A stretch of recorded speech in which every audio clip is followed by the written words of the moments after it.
Hello class, welcome to part 3 of rocks and minerals. In this section we'll be going over igneous rocks. Now as we learned in our previous video, igneous rocks are formed from the solidification of molten material.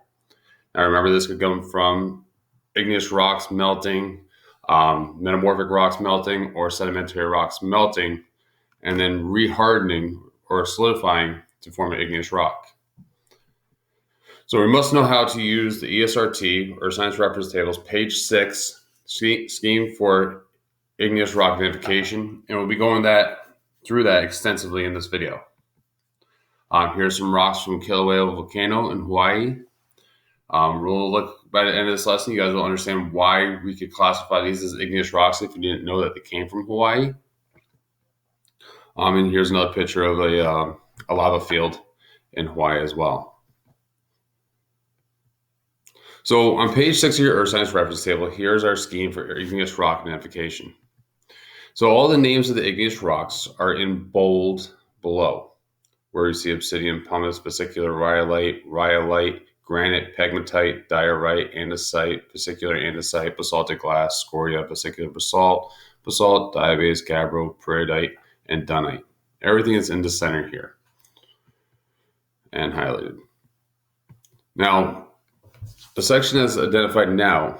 Okay, you see on the left-hand side there, it says extrusive. Okay, these means that they came out of the earth and they solidified on the earth's surface. Okay, I usually relate this to being the exterior of the house, and below it you'll learn about the interior, the intrusive. So it formed on the earth's surface. Okay, and we see here our intrusive rocks form below the earth's surface, and we're going to see why and what distinguishes each of these. Okay, and it's based on the rate of cooling. If something's on the Earth's surface, it's going to cool really fast. If something's below the Earth, okay, it's going to cool very slowly. Now, rocks in the same row have the same crystal size and texture. As you see on the top, obsidian and basaltic glass. Okay, they are non-crystalline. Okay, we can't see crystals. Okay, they are glassy and non-vesicular. Pumice and scoria are not crystalline. They have a glassy texture, but they have vesicular gas pockets. Vesicular rhyolite, vesicular andesite, and vesicular basalt. Okay, their crystals are less than 1 millimeter in size. They have a fine texture, and they have vesicular gas pockets. As you can see as we go down, how that relates. Now, pegmatite is the only one that would have crystals that are 10 millimeters or larger. 10 millimeters is also 1 centimeter. So you can see as we go down in this chart, the crystal sizes are getting much larger, which indicates that it cooled much slower. So going back to the words of extrusive and intrusive. Another word for extrusive would be volcanic. Okay, it's going to be found on the Earth's surface. Now, if it's found on the Earth's surface, the cooling rate is going to be fast. And if we have a fast cooling rate, the crystals won't have enough time to grow, so they will be small, which is going to be less than 1 millimeter or none.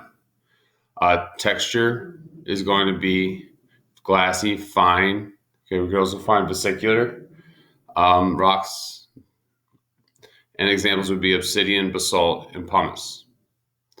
Our intrusive side of this chart, okay, they're also known as plutonic. Okay, these are rocks that are forming, igneous rocks that are solidifying inside the Earth. Now that they're inside the Earth, okay, they're being blanketed, they're going to cool down slowly. If they're cooling down slowly, crystal size is going to be larger, okay, 1 millimeter or greater. Texture is going to be coarse or very coarse because of the crystal size being so large. And good examples of this would be granite or gabbro. So to go through the textures, here's a piece of obsidian. Okay, obsidian's got a glassy texture. Okay, you can also see the conchoidal breakage, okay, within the rock. Okay, as we increase as we go up in size, okay, we have a fine texture.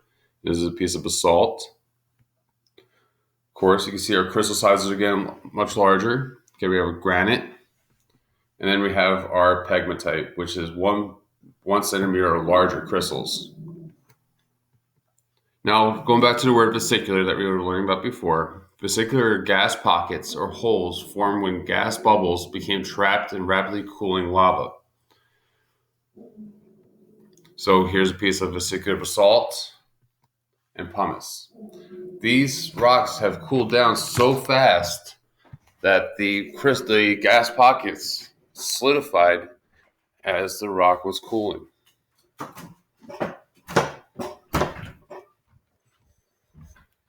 Okay, so now we can look at the bottom of our chart on page 6. What's identified now is the color density and composition. Rocks in the same column have similar color density and composition, and they read directly below the rock name to the rock chart for this information. So, for instance, anything that's obsidian, pumice, rhyolite, vesicular rhyolite, granite, and pegmatite, okay, matches what's below it. We can see that they're going to be lighter in color, their density is going to be low, and their composition is going to be considered felsic, which means they're rich in silicon and aluminum. And you can see the minerals, okay, that are below it as well: potassium feldspar, quartz, plagioclase feldspar, biotite, and amphibole. Okay, these are in the lighter spectrum of the colors and also in density. We're in the middle, okay, we have pretty much a 50-50 blend in color. It's in between in its density, okay, and it can contain equal amounts of felsic and mafic minerals. As we go to the right-hand side, we see is moving closer to the mafic side.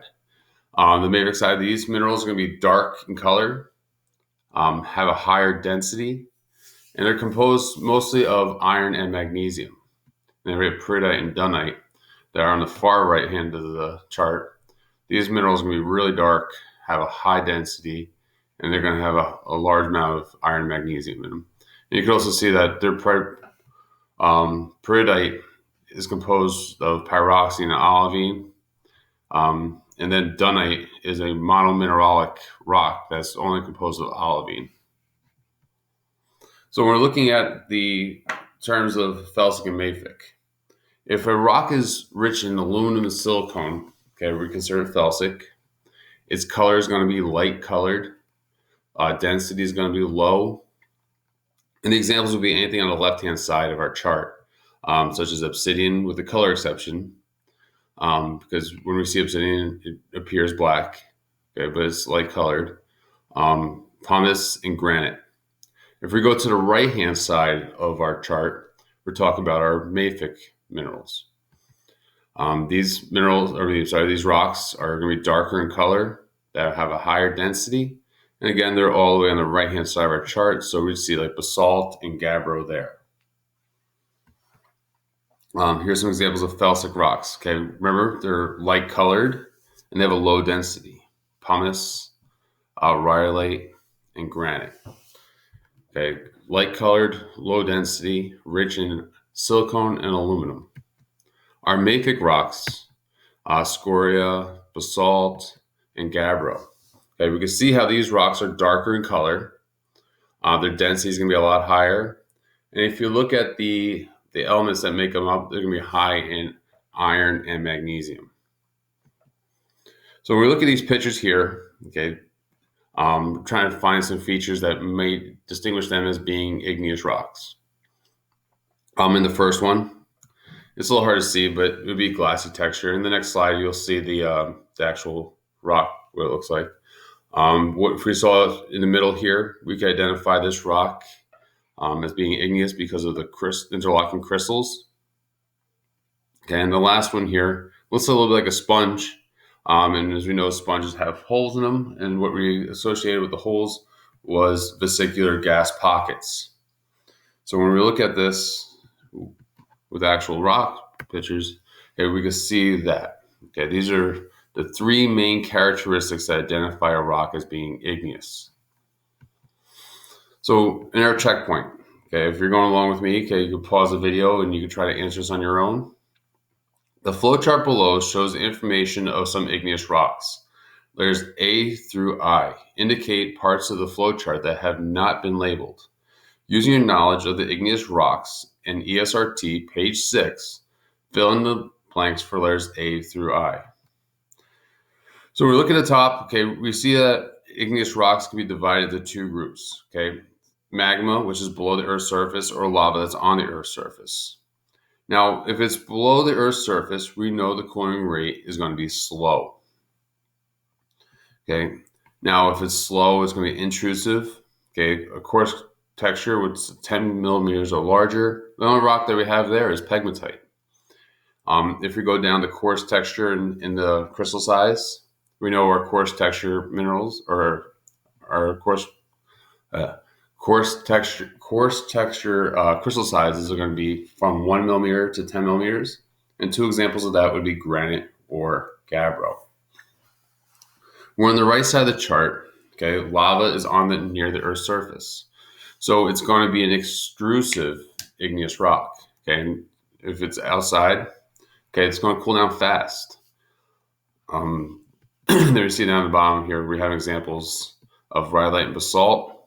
Okay, that are fine grained textured, and our glassy would be obsidian.